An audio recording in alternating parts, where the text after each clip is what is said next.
Donc, je m'appelle Pierre Suchet, je suis photographe et je m'intéresse aux rivières urbaines en particulier depuis 11 ans. 11 ans. Donc, j'ai commencé avec la rivière Nièvre. J'ai expliqué un petit peu pourquoi ça a commencé avec cette rivière. Et elle a des particularités, enfin, des similitudes assez fortes avec le Furan. Donc, un jour, voilà, je me suis intéressé au Furan. Et je vais vous présenter le projet qu'on a mené, un projet transdisciplinaire qu'on a mené avec tout un tas de partenaires pour s'intéresser à cette rivière. Pendant longtemps, hein, moi, le rapport à l'eau, il était comme beaucoup de gens qui sont nés avec l'eau courante. Hein, on tourne un robinet, l'eau coule, et puis on tire la chasse, elle s'en va. Et puis entre les deux, c'est voilà, quoi, un rapport à l'eau qui s'est complètement coupé de cette proximité d'un rapport fonctionnel fort. Et il y a 10 ans, je suis né dans la Nièvre, hein, j'ai passé mon enfance et mon adolescence à Nevers, donc le paysage familier c'était ça, hein, c'est la déviation de la Nationale 7 qui passe près de la tour Gauguin, qui est un élément de patrimoine historique. Et il y a 10 ans, je suis tombé sur cette carte postale. Et alors là, je les mets l'une à côté de l'autre voilà. Et ça a été un choc. Wow, il y a une rivière sous ma ville, quoi. Et voilà, j'avais passé 50 ans en l'ignorant totalement, quoi, totalement. Donc c'est une association d'architectes qui avait montré cette exposition dans le cadre d'un travail sur cette rivière. Et bon, c'était plein de documents d'archives, des documents d'expropriation, des habitats populaires qui étaient installés autour de la rivière, hein, des lavandiers, des mariniers. Donc cette expo était très intéressante, hein, c'est elle qui m'a procuré cette espèce de révélation. Mais il manquait, je trouve, un travail de photographie, un travail de photographie contemporaine sur cette rivière. Donc je me dis, tiens, allez, je vais voir. Elle passe où? Elle doit bien rentrer quelque part. Où est-ce qu'elle prend sa source? Donc ça a été le début d'une longue enquête que j'ai menée pendant 10 ans. Hein. J'ai un peu mis en sommeil par manque de temps. Voilà, donc l'enquête, elle a commencé. Je ne suis pas allé comme ça à la fleur au fusil en me disant où est-ce qu'elle passe. J'ai commencé à faire un travail de repérage cartographique. Et j'ai rodé une méthode, hein, qu'on va voir après, que j'ai appliquée derrière sur le Furan. Donc faire un travail de repérage sur des cartes de différentes natures, en cherchant sur Google Maps, sur Géoportail, les bases de l'IGN, sur OpenStreetMap, sur l'IGN en utilisant la fonction remonter le temps, qui permet d'aller explorer les différentes couches de cartographie et des plans anciens qui permettent de voir comment la cartographie, donc jusqu'à faire apparaître la rivière. Et à cette occasion, alors je ne sais pas si de là où vous êtes on le voit, y a un truc qui m'a déjà beaucoup étonné, c'est que les tracés de rivières souterrains, il n'y a pas de carte qui disait la même chose. Donc là, Google Maps traçait un grand trait ici. Alors je suis allé là, zéro trace d'exutoire. Sur l'IGN, pareil, il y a un pointillé, donc ils sont en phase avec Google Maps, donc on pourrait dire, bon, il y a deux cartes qui disent la même chose, c'est la vérité. Non, en fait, la vérité, je l'ai trouvée sur OpenStreetMap, donc il y a trois organisations de cartographie très différentes. Hein. Il y en a un, c'est une entreprise néolibérale mondialisée, l'autre, c'est une entreprise, une structure étatique, et OpenStreetMap, comment dire, c'est un peu les communs cartographiques, puisque c'est monsieur tout le monde qui peut alimenter cette carte, moyennant un peu de formation. Ce n'est pas contrôlé de façon centralisée ou par une entreprise capitaliste. Donc le vrai tracé, qui était cohérent avec les cartes postales, les vues anciennes, etc., c'était OpenStreetMap. Je suis allé aussi consulter des cartes anciennes. Hein. Là, les premiers boulots, c'est sur les cartes numériques, c'est facile, on fait ça de chez soi, c'est assez commode. Donc voilà, par exemple, sur l'IGN, quand on va sur remonter le temps, là, on trouve un tracé cohérent avec celui d'OpenStreetMap.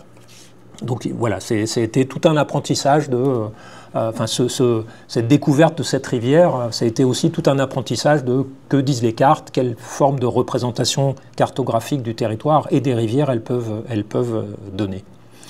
Après, dans le travail un peu préalable, alors, il ne s'est pas fait de façon préalable, mais c'est un peu des allers-retours hein, entre le terrain et puis le questionnement. Je suis allé chercher toute une série de documents visuels. Donc les cartes postales, c'est une mine d'or, hein, puisque les cartes postales, l'âge d'or, c'est 1900-1920 à peu près. Donc j'ai fait une grosse collection de cartes postales. J'ai une centaine de cartes postales de la rivière Nièvre avant son enfouissement dans les années 50.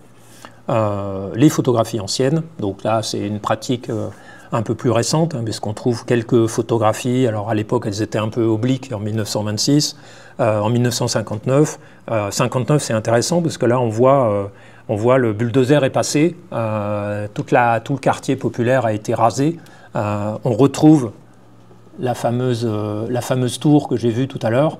Donc la déviation d'un National 7 n'est pas encore construite, mais le quartier populaire a été rasé, quoi. Et la rivière, elle est déjà dans sa buse, quoi. Elle n'est plus à l'air libre. Donc maintenant, voilà. Donc la rivière Nièvre, ça a été un peu ce qui a permis de roder mon protocole d'entête et de recherche. Et je l'ai appliqué sur tout un tas de rivières dont j'ai croisé la route ou qui m'ont intéressé pour des raisons ou pour d'autres. Donc par exemple, je me suis intéressé beaucoup à l'Iseron, donc qui est une rivière qui traverse la métropole de Lyon. Qui débouche dans la métropole de Lyon, sous l'autoroute A7. Quand vous arrivez du sud, depuis Saint-Étienne, vous passez sur l'Iseron. Hein, et donc l'autoroute aujourd'hui, elle passe là où il y a le truc de pêcheurs ici. L'autoroute, elle passe là, le long de cette route, elle est passée ici. Donc le confluent a été complètement massacré, quoi. Donc de voir cette carte postale, ça fait un peu le même effet que de voir cette tour que j'ai montrée tout à l'heure de la rivière Nièvre. Donc des documents visuels. Et dans le repérage cartographique, ce n'est pas seulement de savoir où passe la rivière, mais c'est aussi, je m'intéresse avant de partir, ça me fait gagner beaucoup de temps, je m'intéresse à la topologie, donc de voir, tiens, là, il y a une autoroute qui passe sur l'eau, il y a une autre route qui passe à côté, il y a une voie de chemin de fer sur l'image d'après, une passerelle piétonne, ici une forme qui est étonnante, hein, on voit un garage Renault, avec une pointe, on se demande si c'est le garage qui a remblayé, qui a enfoui la rivière, qui l'a déporté à l'extérieur, ou s'il a bénéficié de cet espace-là. Donc j'essaie d'anticiper, avant d'aller sur le terrain, les formes visuelles auxquelles je peux être confronté. Et je place des petites épingles rouges en disant, bon, là, il y a du potentiel. Voilà. Je regarde aussi la topographie, donc je regarde les courbes de niveau. Donc ici, typiquement, c'est l'Iseron. On voit des courbes de niveau qui sont très rapprochées. Donc ça veut dire je vais avoir une gorge, une rivière très encaissée. Bon, en tant que photographe, c'est une forme qui est toujours attirante, quoi. Enfin, qui exerce un magnétisme sur l'œil d'un photographe. Je m'intéresse aussi beaucoup à la toponymie. Donc là, c'est encore des exemples qui sont pris sur l'Iseron. Chemin du Moulin du Got. Bon, les moulins, voilà, c'est typiquement un toponyme en rapport avec l'eau, la force hydraulique. L'avenue de l'Aqueduc, donc c'est toute l'histoire des aqueducs romains qui sont où il y a une densité dans toute la région lyonnaise et la grande région lyonnaise, hein, avec la capitale des Gaules. Il y avait tout un tas d'aqueducs qui apportaient l'eau à Lugdunum. Les noms de rues qui portent le nom de la rivière, boulevard de l'Iseron, cité de l'Iseronne, la rue du Bac, le passage de la Traille, donc c'est toutes les questions de franchissement des rivières. Alors est-ce qu'il y a des traces de ces structures? C'est pareil, quand ce matin j'ai pris le train de Lyon à Saint-Étienne, on passe près d'un ancien bac à traille, donc c'est des gros structures en pierre d'une dizaine de mètres de haut. Tout en haut il y a un câble et les bateaux s'accrochaient à ce câble pour traverser le fleuve et ne pas descendre avec le courant, quoi. Donc voilà, ça c'est des formes que je repère sur la carte pour voir si, voilà, est-ce que le toponyme, il n'y a plus de traces dans le paysage, il n'y a plus de traces visuelles, ou oui ou non. Voilà, ça fait partie des éléments qui m'intéressent. Près des castors, bon, est-ce qu'il y a des castors? Est-ce qu'il y a des barrages de castors? Est-ce qu'il y a des arbres qui ont été taillés en crayon, qui ont été abattus? Rue du Vieux-Pont, alors ça se voit peut-être pas, c'est un peu petit, Là, c'est un toponyme qu'on voit dans toutes les villes. Vous avez la même chose à Saint-Étienne, les mers d'Arrée, mers d'Arry, bon, qui portent bien son nom. C'est souvent des rivières qui sont polluées, quoi, enfin, qui sentent pas bon. J'avais travaillé sur le Lez à Montpellier, un des affluents du Lez qui s'appelle le Verdançon. En fait, ils ont changé le M par un V, parce que c'était mieux, quoi. Les Brotteaux. Alors les Brotteaux, au début, je ne savais pas que c'était synonyme de zone humide. Donc la gare des Brotteaux à Lyon, tout le quartier de la Part-Dieu, c'est une ancienne zone humide. Donc voilà, les toponymes, c'est quelque chose qui m'intéresse beaucoup. Les noms communs, mais aussi les noms propres. Quand je ne les connais pas, je cherche. Est-ce qu'il y a un rapport à l'eau? Donc par exemple, sur Saint-Étienne, il y a une rue Gérantée. On ne sait pas forcément, c'est quelqu'un qui a sauvé de la noyade lors d'une crue du Furan. Il s'est jeté dans l'eau pour sauver quelqu'un, et voilà son exploit. Alors je sais pas si je sais plus, il faudra retrouver l'histoire, je crois qu'on l'a mis dans le livre, mais je me souviens plus. Je ne sais plus s'il n'en est pas mort d'ailleurs de son exploit. Bon, voilà, la toponymie est un élément important. Il y a un autre élément qui est important. Pour photographier, il faut pouvoir être sur place, donc il faut pouvoir accéder au lieu. Donc la question de l'accessibilité, c'est aussi quelque chose que j'essaie de repérer avant, sinon c'est une perte. C'est très chronophage si on y va à la fleur au fusil. Et voilà. Donc là, un exemple où on se rapproche du territoire qui nous intéresse. Là, on est en aval de Saint-Étienne. On est entre La Fouillouse, Villars et L'Étrat, près de la station d'épuration de Furania, donc un autre toponyme qui m'intéresse. Donc typiquement, là, ce jour-là, j'avais été un peu négligent sur les préparatifs en termes d'accessibilité, et puis en début d'après-midi, enfin plutôt milieu d'après-midi, je me suis retrouvé ici, là, le Furan passe là, et puis il y a un magnifique point de vue haut ici, c'est une colline, hein. Et je me disais, pour photographier la station d'épuration, ça va être super, quoi. Je vais monter au haut de la colline. Sauf que, une magnifique autoroute, et je vous garantis qu'on a rebroussé chemin. C'est totalement hostile aux piétons. C'est un obstacle infranchissable pour un piéton. Et le premier pont, il était non, même pas là, il était là, ici. Donc, j'ai pas l'échelle sur la carte, mais bon, voilà, plusieurs kilomètres. Et puis en amont, pareil. Donc bon, voilà, la journée s'est arrêtée. Je suis revenu après avec un véhicule à moteur pour me garer ici, monter là-haut, faire ma photo, puis continuer mon exploration. Donc il y a des obstacles de cette nature. Hein, c'est les voies ferrées, c'est les autoroutes. Voilà, là il y a les trois à la fois. Hein. Il y a la métropolitaine, il y a l'autoroute et il y a la voie de chemin de fer. Donc on peut difficilement faire plus hostile aux piétons. La question aussi, c'est au-delà des obstacles liés aux moyens de communication, les rives des rivières, il y a deux grandes familles dans les rivières. Hein. Il y a ce qu'on appelle les rivières domaniales et les rivières non domaniales. Domaniales, c'est propriété de l'État. Généralement, c'est les rivières navigables, le Rhône, la Saône, la Garonne, la Seine, la Loire. Et les berges sont propriété de l'État. Donc, on ne peut pas se les approprier. Donc, généralement, elles sont plus accessibles, sauf quand il y a des usines ou des choses comme ça. Les rivières non domaniales, la propriété des berges est celle des propriétaires privés. Donc si une maison est construite au bord de la rivière, la personne est propriétaire de toute la berge, plus du fond du lit jusqu'au milieu du cours d'eau. Alors ça me pose des questions topographiques assez intéressantes. C'est où le milieu d'un cours d'eau, quoi? S'il y a une crue, si c'est à sec, à mon avis ça se déplace, mais voilà. Et l'eau, c'est un bien commun, donc personne n'en est propriétaire. Mais en tant que photographe, ça, c'est une vraie préoccupation. C'est-à-dire que sur la rivière Nièvre, par exemple, on le verra après sur une carte, il y a des secteurs entiers où je n'ai pas pu y accéder parce que c'est une rangée de maisons, il n'y a aucune rue qui traverse et on n'a pas accès. Donc voilà, mon travail de repérage, c'est aussi de dire est-ce que je passe rive gauche, rive droite, est-ce que je passe sur la crête en haut ou au bord de l'eau. Il y a ce travail-là. Voilà, donc ça m'occupe pas mal. Je fais des cartes que je fais ça, alors je reviendrai avec quel outil je fais ça, c'était aussi un questionnement. Et je les emmène sur mon téléphone. C'est-à-dire que l'avantage, c'est une fois sur place, ben, le truc, l'appli me géolocalise et je sais, voilà, j'ai prévu une photo à tel endroit, etc.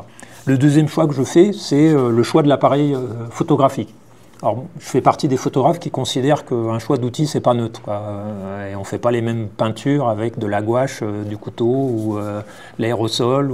Ben, en photo, pour moi, c'est pareil. Donc, j'ai la joie d'avoir quelques belles machines un peu mythiques qui sont tous les formats. Donc, j'ai un Leica qui a un format 24-36, donc une proportion 1, 1,5.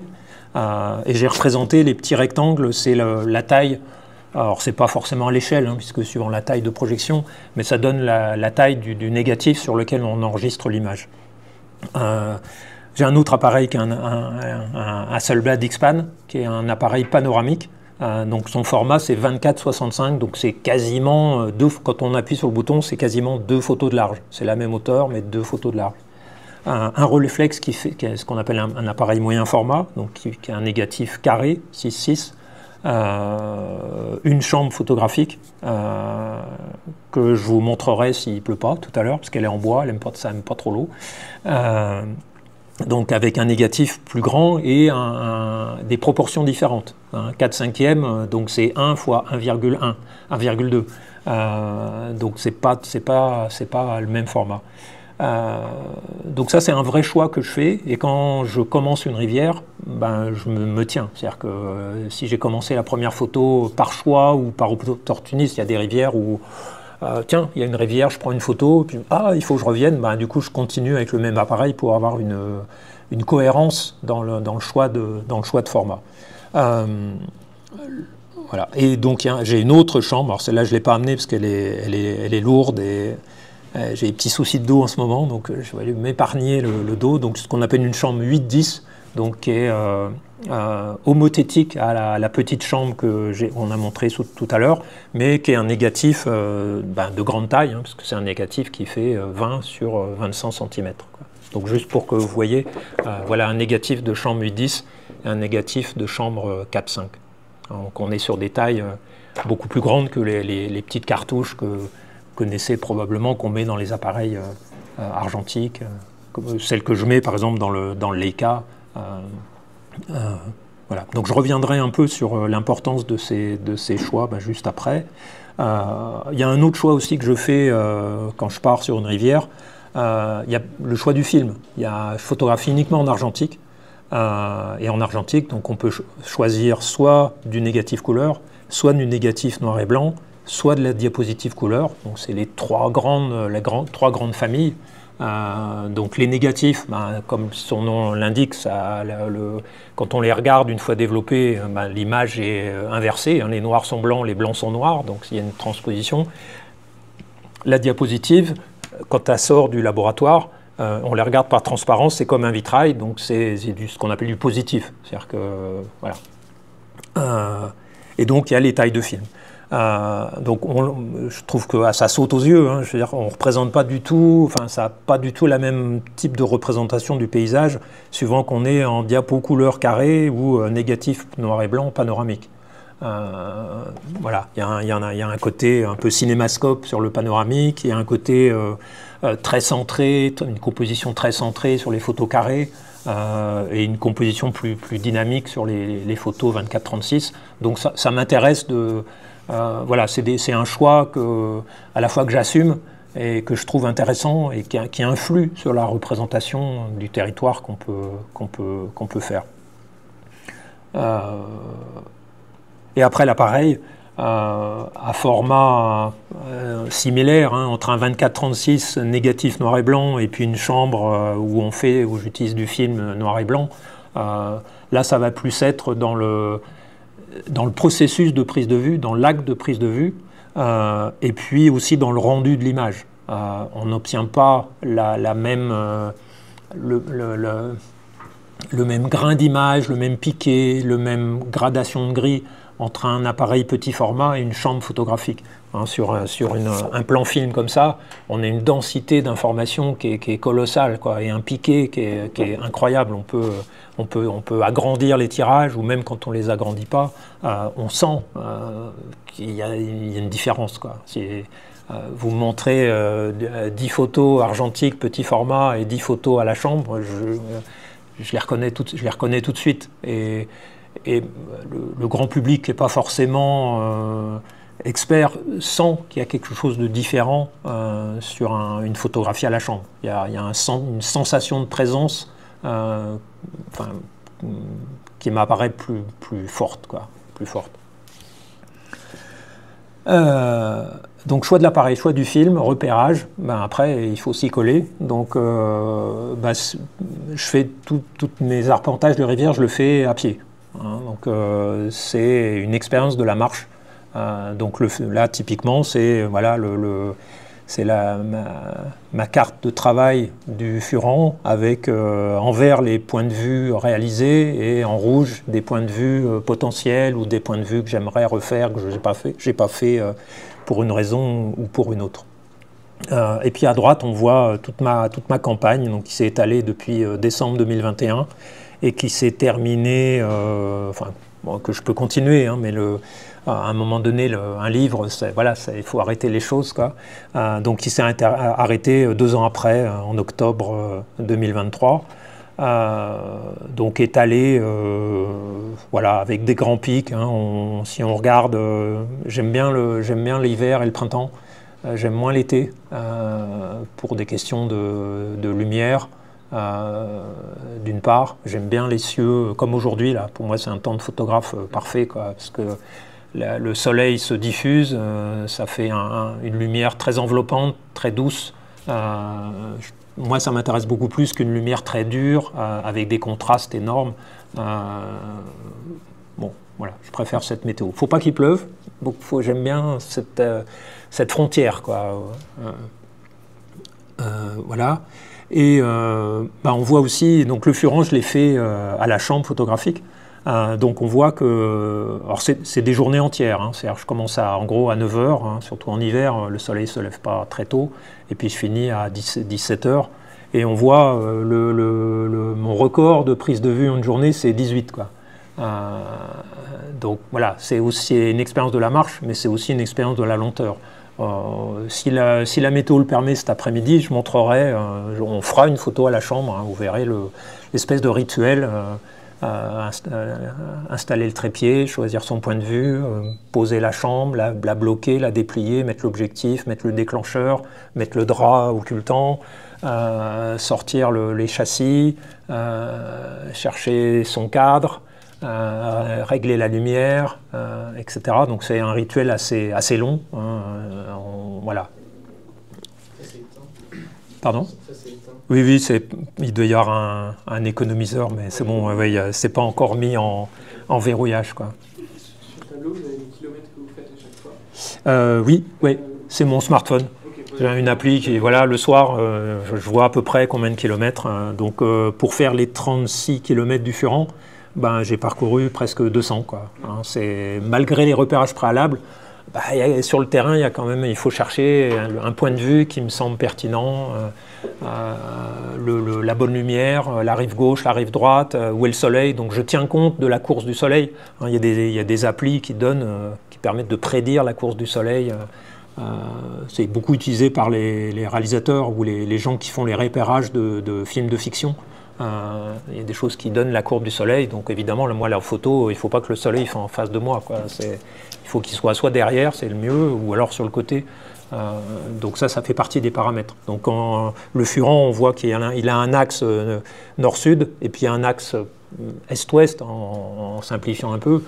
Forcément, ce n'est pas les mêmes moments qui sont favorables quand on descend. Donc ça, voilà, j'en tiens compte.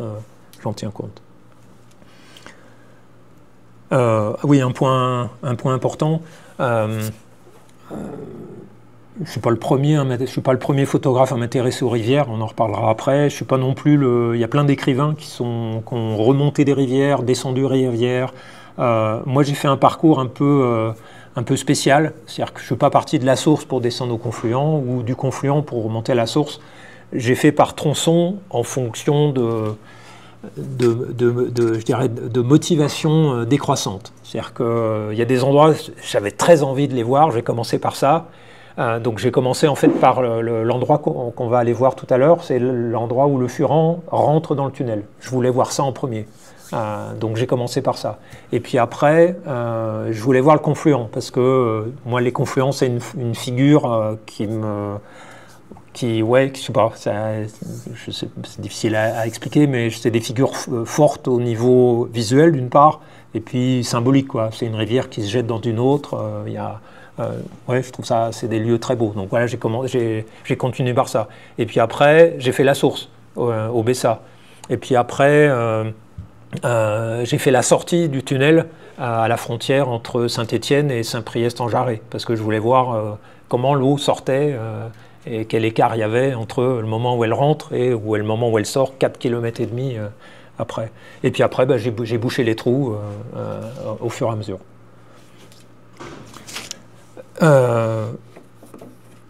Voilà, donc chacun de ces explorations de rivières, il y a une production de photographies. Donc là, on retrouve les 183. Alors, je ne sais pas si ça commence à 1. Si, oui, j'ai dû dézoomer. Voilà, donc la vingtaine de jours de prise de vue et les 2 ans, ça a produit 180 photos, ce qui est assez peu. C'est quelque chose. Enfin, je vais revenir sur la chambre. C'est un rituel assez long de prendre une photo à la chambre. Il y a une question économique aussi, hein. Un plan film comme ça, c'est 1 €. Un plan film comme ça, c'est 10 €. Donc avant de déclencher, il faut vraiment être convaincu que la photo ait quelque chose à dire. Donc il y a ce frein-là. Donc il y a une forme de sobriété dans cette pratique que je trouve pertinente par rapport à la question de l'eau. Hein. Pendant des décennies, on ne s'est pas trop posé la question, on avait un peu l'illusion d'une ressource dont la disponibilité était infinie. Et puis là, ça fait quelques années, avec le réchauffement climatique, on s'aperçoit qu'on est confronté à du trop peu ou du trop.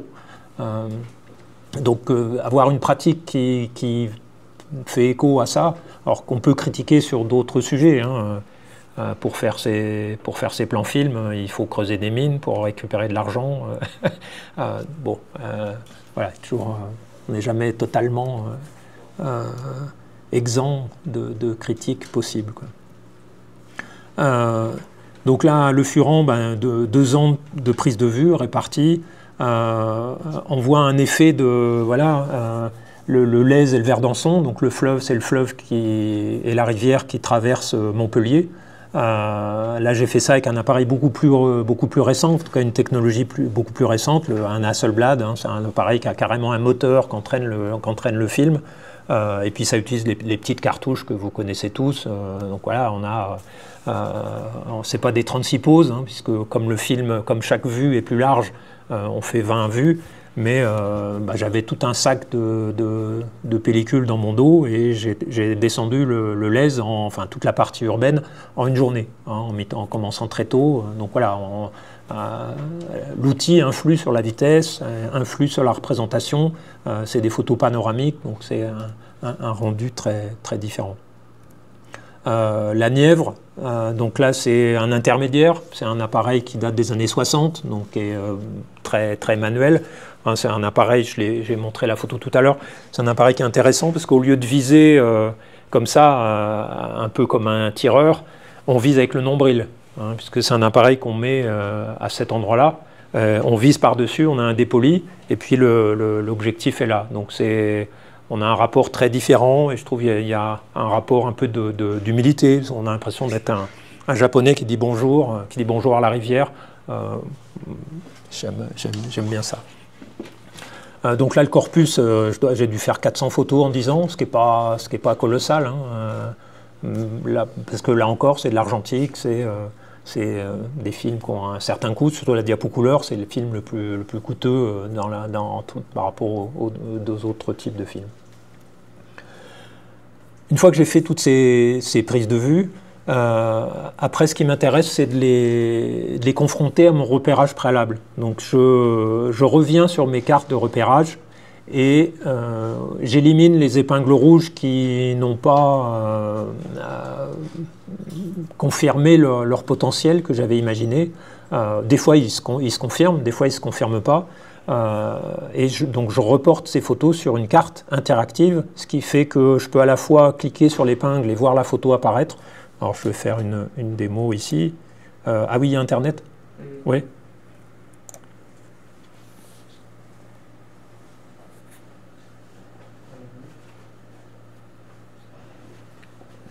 Voilà, ça arrive. Voilà, donc je le fais sur des cartes de... Voilà, je fais ça avec un logiciel qui s'appelle UMap. C'est un peu l'équivalent open source de Google My Maps. Donc je préfère ce système-là parce que je ne suis pas espionné par Google. Je ne laisse pas de traces, c'est pas exploité d'aucune façon. Et puis, ouais, j'ai beaucoup de sympathie sur cet écosystème. C'est un peu le Wikimedia des cartes, hein, OpenStreetMap. Donc si on clique ici, voilà, on peut voir la photo. Donc j'aime bien cette association entre une représentation cartographique et le résultat de prise de vue aérienne, de transformation par algorithme en une carte, et puis un rapport sensible, un choix de photographe qui s'est arrêté à un endroit en particulier et qui a fait la photo. Et on peut se déplacer comme ça à différents endroits. On peut se déplacer ici. Voilà, donc toutes les photos sont reportées ici. On peut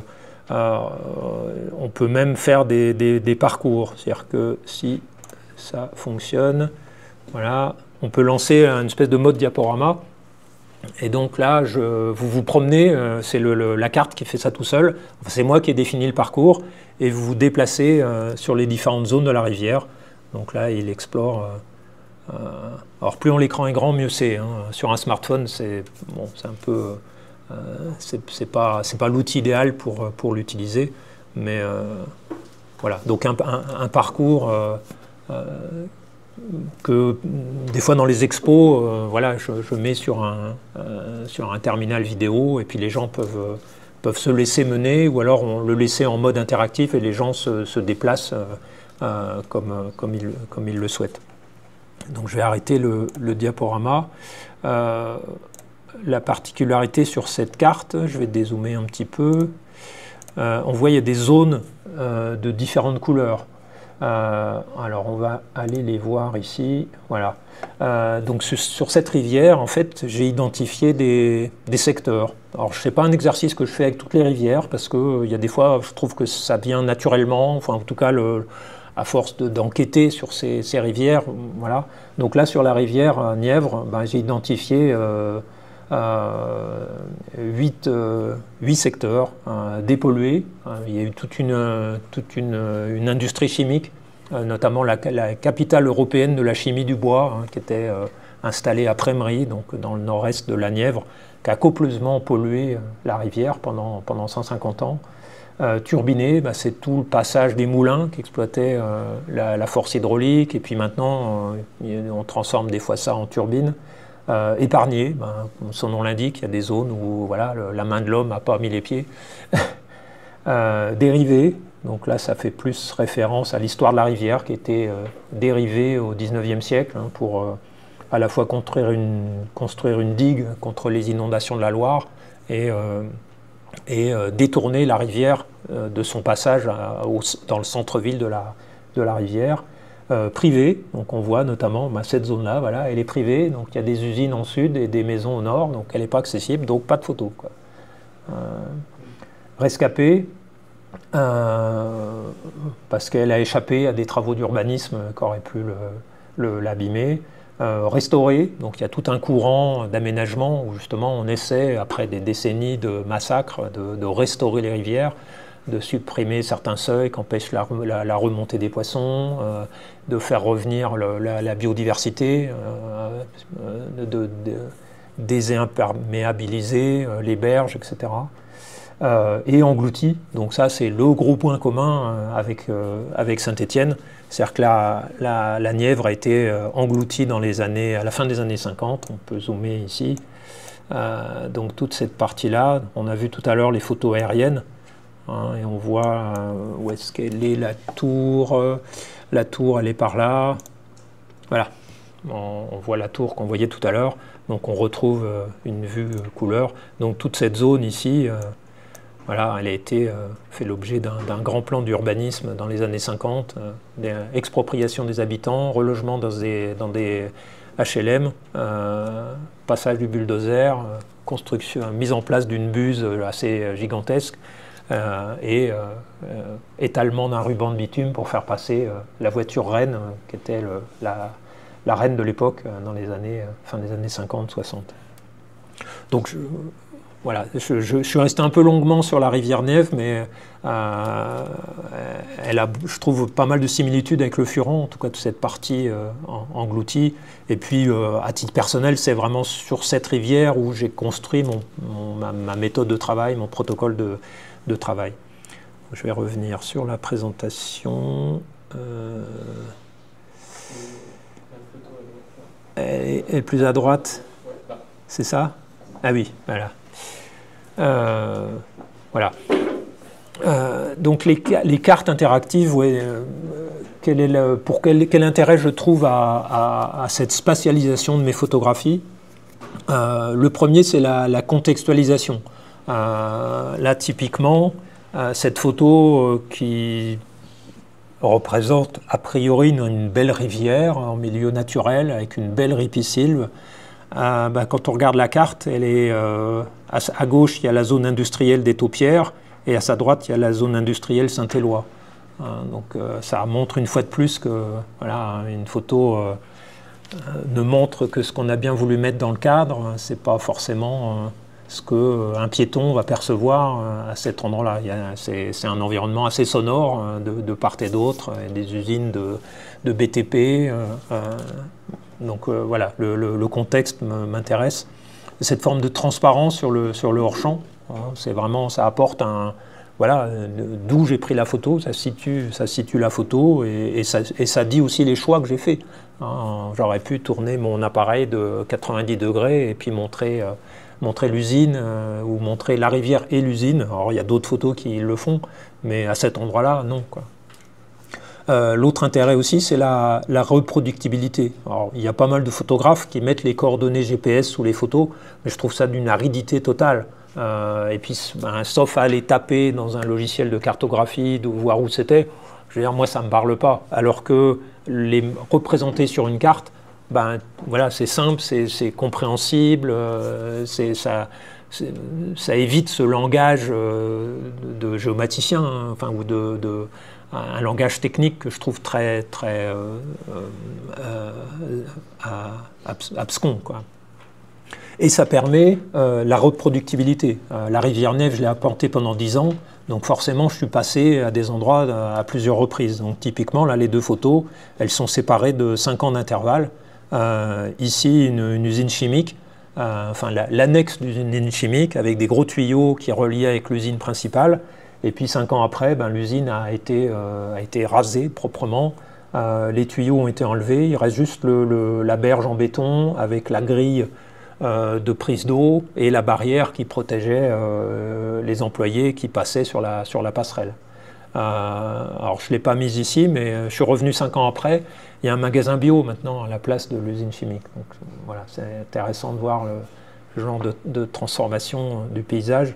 Et la reproductibilité. Donc c'est un grand courant en photographie, enfin, c'est une démarche très classique en photographie, hein, c'est les observatoires photographiques du paysage, un photographe éventuellement avec des représentants de la communauté territoriale ou des urbanistes définit un certain nombre de points de vue, et puis après on les reconduit tous les ans ou tous les 5 ans. Donc il y a un observatoire photographique du Pilat qui est en cours depuis, je crois, plus de 20 ans, où il y a une série de points de vue qui ont été faits à un moment donné, et puis ils sont reconduits comme ça d'une année sur l'autre, et ça permet de voir l'évolution du paysage, la forêt qui se développe, qui remplace des zones agricoles ou des zones de pâturage, ou des usines qui sont effacées, ou des routes qui sont construites, etc. Un autre intérêt aussi, et ça c'est quelque chose que je trouve vraiment intéressant, c'est l'analyse des zones qui sont sous- et sur-représentées. Alors il y a un auteur, j'ai lu ça dans le train, qui parlait de démocratie optique ou de démocratie visuelle.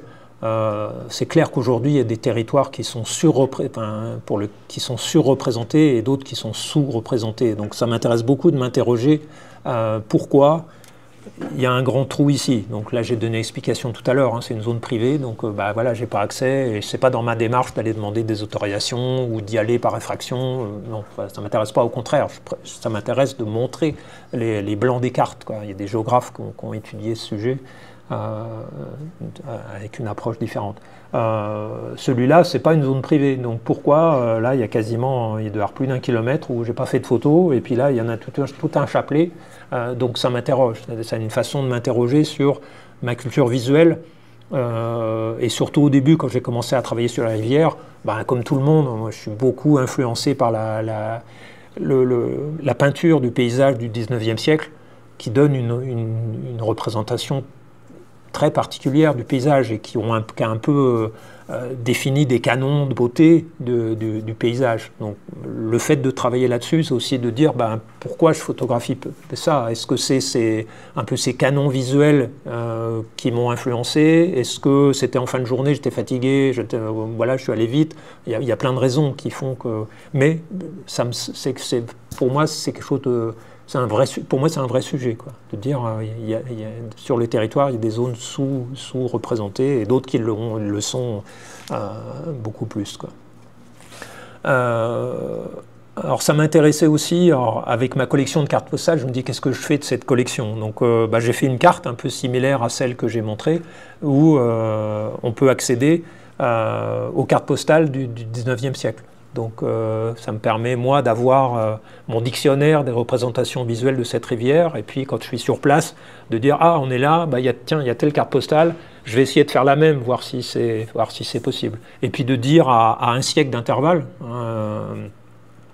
comment les photographes qui alimentaient le corpus de cartes postales de l'époque, quelles sont les zones qui ont été surreprésentées. Et on voit, il y a des similitudes. C'est-à-dire que moi, j'ai beaucoup photographié cette zone-là, le confluent de la Nièvre et de la Loire. Un siècle avant, il y a beaucoup de photos qui représentent cet endroit-là.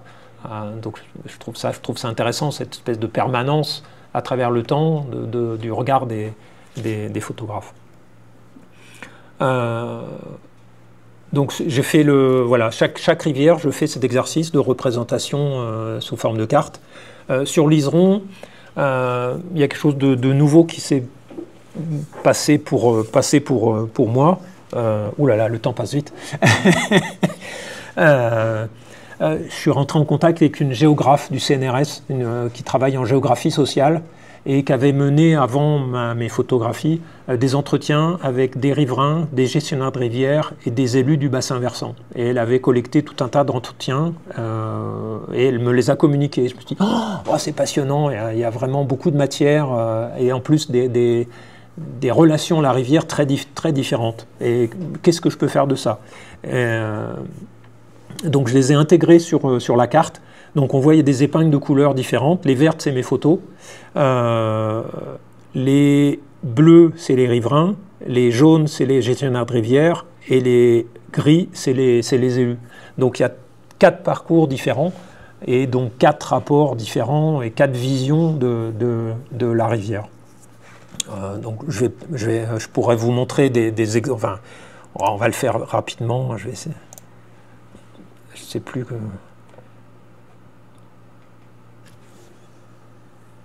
Bon, si on déborde un peu, je pense que c'est pas grave. Voilà, donc il y a les systèmes de calque, Donc bon, les photos, je passe. Voilà, je vais masquer les entretiens riverains et on va en prendre, j'en prends un au hasard. Voilà, donc c'est un bout d'entretien, j'en lis un. Les grandes modifications, je ne sais pas si vous arrivez à lire depuis là-bas. C'est dans les années 60, c'est là qu'on a fait la fameuse cunette. Donc ils ont mis un lit en béton de la rivière. L'iseron que nous avons ici, c'était le même jusqu'à la confluence du Rhône sensiblement, et ça je ne l'ai pas connu. Mais autrement, oui, d'ailleurs, je m'attache beaucoup à demander aux anciens comment c'était. Il y a surtout cette période de construction des années 60, il y avait déjà des contestations à l'époque qui voulaient le laisser tel quel. Alors, donc vous pouvez vous promener comme ça. Pareil, avec le mode diaporama, ça passe automatiquement d'un extrait d'entretien, donc c'est différents riverains qu'on a anonymisés.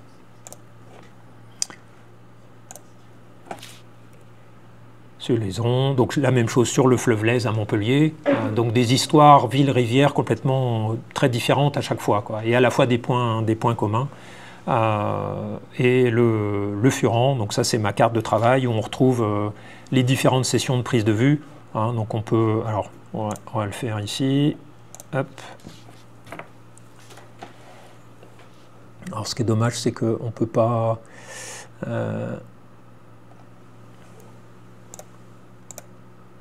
Voilà, on peut masquer les différentes sessions de prise de vue.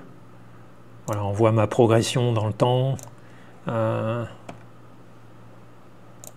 Ici, et toujours le même principe, hein, on clique ici et la photo apparaît. Donc là, on est en amont de Saint-Étienne, on est en allant vers le barrage du gouffre d'enfer. Voilà, donc là, j'ai enlevé tous les points rouges, je les ai gardés sur une carte à part parce que maintenant, je la considère à peu près terminée. La carte. Dans le cadre du projet Furan, donc là, cette fois-ci, je n'ai pas travaillé tout seul.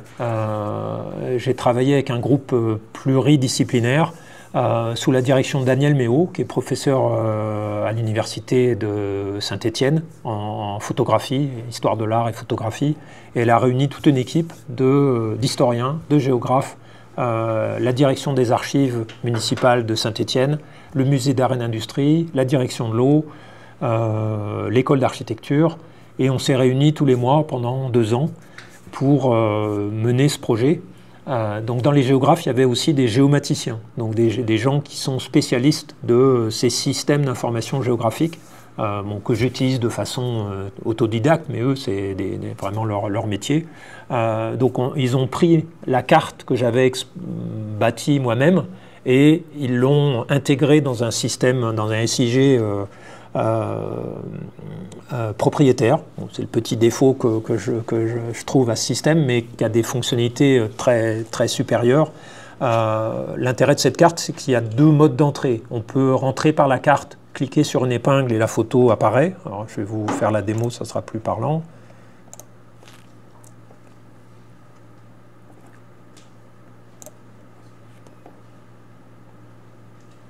Voilà, donc on voit tout le parcours du Furan. Et si on clique ici, on va cliquer sur une partie urbaine. Voilà, là on est près de la place Anatole France, au début de la rue Voltaire. Donc là, un mode classique, hein, que beaucoup de gens maîtrisent. Mais l'intérêt de leur système, c'est qu'on peut aussi naviguer de la source jusqu'au confluent, dire, tiens, par exemple, on va se mettre dans Saint-Étienne, tant qu'à faire. Voilà, hop, ici, normalement, hop, voilà. Donc on clique sur une des images à gauche, on veut savoir où c'est, et ben voilà, on se trouve, ça nous positionne ici. Donc on va passer tout à l'heure à cet endroit, rue Blanqui. Alors, il y a ce mode d'accès différent, mais il y a aussi une fonctionnalité qui est compliquée, hein. On peut faire des embryons, mais ici, il y a un point qui va illustrer ce que je disais tout à l'heure. On va dézoomer un petit peu, enfin même beaucoup. Et voilà, ici, on va accéder à différentes sources d'informations, donc des données géographiques supplémentaires. Donc par exemple là, c'est le tracé du Furan vu par la BD Topage, qui est la base de données topographique de l'IGN. On voit un truc étonnant, c'est que par rapport au parcours que moi j'ai fait sur la base d'OpenStreetMap, ben, eux ont un tracé qui est assez différent. Donc c'est une grande ligne droite. Alors je ne sais pas si c'est une règle, mais j'ai constaté le même phénomène sur la Nièvre. Visiblement, l'IGN, quand la rivière est souterraine, ils prennent le dernier point où elle disparaît sous terre, le premier point où elle sort, et hop, ils tracent une droite entre les deux. Bon, pourquoi pas, mais en fait, le Furan, non, il passe pas là, quoi. Donc c'est intéressant de dire, oh, bon, dans l'IGN, c'est sérieux, quoi. Ben voilà, la vision, la cartographie du sous-sol est plus que discutable, quoi. L'autre élément intéressant, alors je filtrer ça, c'est ils ont intégré, voilà, on le voit apparaître, donc il faut zoomer, parce que ça représente une partie seulement. Le plan que vous voyez là, ici, c'est un document des archives municipales. C'est un grand plan qui a été tracé en 1853. Et donc ils l'ont géoréférencé, c'est-à-dire que c'est un travail qui consiste à aligner ce plan avec les coordonnées GPS modernes. Et du coup, on peut zoomer et voir ce plan qui représente la rivière à l'époque où, pour une grande partie, elle était découverte, et faire apparaître les photos contemporaines. Hein, donc par exemple, je vais aller me déplacer à un endroit... voilà, par exemple ici j'ai pris des photos, le Furan en 1853 il était à l'air libre, si je clique sur la photo, bah voilà, il passait là, bah tiens c'est marrant, j'ai un magnétisme sur cet endroit, ça fait 2 fois que je reviens à cet endroit-là, ici. Hein, donc voilà, donc ce que je trouve intéressant dans cet outil de représentation, c'est que c'est à la fois une représentation géographique et puis une représentation historique, c'est-à-dire qu'il y a les différentes couches. Alors ils l'ont enlevé malheureusement, je ne sais pas pour quelle raison. On allait jusqu'aux cartes de Cassini, hein, qui est un géographe du 17e siècle. Donc on pouvait se déplacer avec des photos contemporaines, un bâti contemporain, et puis regarder les plans tels qu'ils étaient tracés à l'époque. Je vais revenir sur la présentation. Donc voilà, hein, on met en regard... ici, on y passera tout à l'heure, hein, c'est vraiment un endroit que je trouve assez extraordinaire, rue Robert.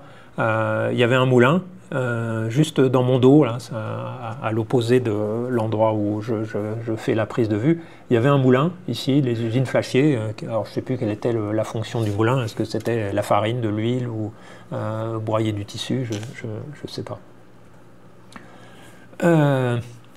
Au-delà de la partie photographique, cartographique, ça fait 10 ans que je lis des livres, tout ce qui traite de l'eau, donc par le cinéma, par les livres photos. Hein, je ne suis pas le premier photographe qui s'intéresse aux rivières, il y a beaucoup de photographes qui ont parcouru le Rhône, la Loire, la Seine, le ruisseau des Égalades à Marseille, bon, il y en a toute une collection. L'histoire de l'art, donc Daniel Méhaut, avec qui j'ai travaillé sur le projet Furan. Donc géophotographie, hein, moi souvent je me qualifie de géophotographe, c'est-à-dire que la question géographique est quelque chose de vraiment très important dans mon travail. Des géographes, ça c'est une petite sélection de livres que j'ai lus ces 10 dernières années, mais qui ont vraiment une importance dans ma démarche. C'est-à-dire que je considère que la connaissance transforme le regard qu'on a sur les choses. Quand on sait des choses, on ne photographie pas de la même façon. Il m'est arrivé de faire des prises de vue de rivière, de lire un livre, et de me dire il faut que je revienne pour mieux photographier parce que j'ai compris ce qui se jouait dans un espace géographique donné. Donc ce livre-là, c'est un labo à Angers qui a fait le portrait par des géographes de 29 rivières françaises. Et c'est un portrait géo-historique de ces rivières depuis la période romaine ou même avant, de voir toutes les interactions qui se font entre l'homme et les rivières. Comment on s'approvisionne en eau, comment on lave, comment on s'abreuve, comment on se protège des inondations, comment on gère le ruissellement. Enfin, il y a des problématiques universelles de l'homme et de l'eau Mais ce qui est intéressant dans ce livre, et qui m'a vraiment fait une prise de conscience que chaque ville était différente, c'est qu'il y a des réponses à ces questions universelles qui dépendent du territoire, de choix historiques, culturels, très, très différentes. Le cinéma, la littérature, donc il y a beaucoup d'écrivains, Jean-Paul Kaufmann a remonté la Marne, Julien Gracq, il a parlé de l'Èvre, L''E-V-R-E, il y a Édouard Abbé qui a descendu le Colorado en kayak, il y a un peu tous les modes, quoi. Il y a Paolo Rumis qui a descendu le Pô en Italie, en kayak, puis en canoë, puis en voilier, au fur et à mesure que le Pô s'élargissait. Donc voilà, je me nourris de toutes ces lectures, ça me donne, comment dire, des éléments de compréhension du paysage, du rapport qu'on peut nouer avec la rivière, voilà, et qui transforme ma pratique photographique. Celui-là, je vais passer rapidement, c'est comment mon rapport avec les sciences sociales a évolué au fil du temps. Hein. Je suis passé d'un consommateur de recherche en sciences sociales à un travail de collaboration pluridisciplinaire. Le Furan, on a travaillé ensemble. L'Iseron, les chercheurs sont venus après, j'avais déjà fait le boulot. Et la Nièvre, j'ai travaillé seul et je me suis documenté un petit peu au fur et à mesure. Sur le Furan, donc cette campagne de prise de vue, ça a donné lieu à un livre donc, que vous avez dû voir circuler, donc qui associe, comme je l'ai dit tout à l'heure, mes photographies, un texte d'un historien de l'université Jean Monnet, de géographes qui sont intéressés à la littérature, comment la littérature a parlé du Furan, une historienne de l'art, qui a parlé de ma démarche photographique, de ce que ça signifie de photographier une rivière, de la photographier à la chambre, voilà.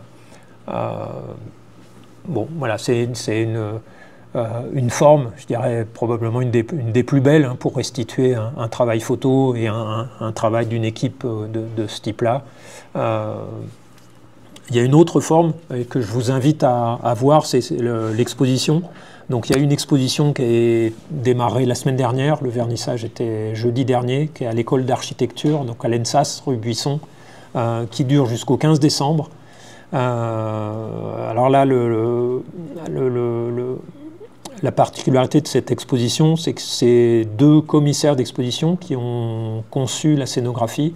Donc Oscar Barnet, qui est docteur en architecture, qui est enseignant à l'ENSAS, et Jonathan Tichit, qui est un doctorant de Daniel Méo, donc avec qui j'ai collaboré, qui ont conçu cette exposition, donc qui mélange mes photos qu'on voit à l'arrière-plan sur le mur, des photos de Jonathan, le doctorant, et puis toute une série de documents d'archives prélevés, avec leur accord évidemment, aux archives municipales de Saint-Étienne et au musée d'art et d'industrie.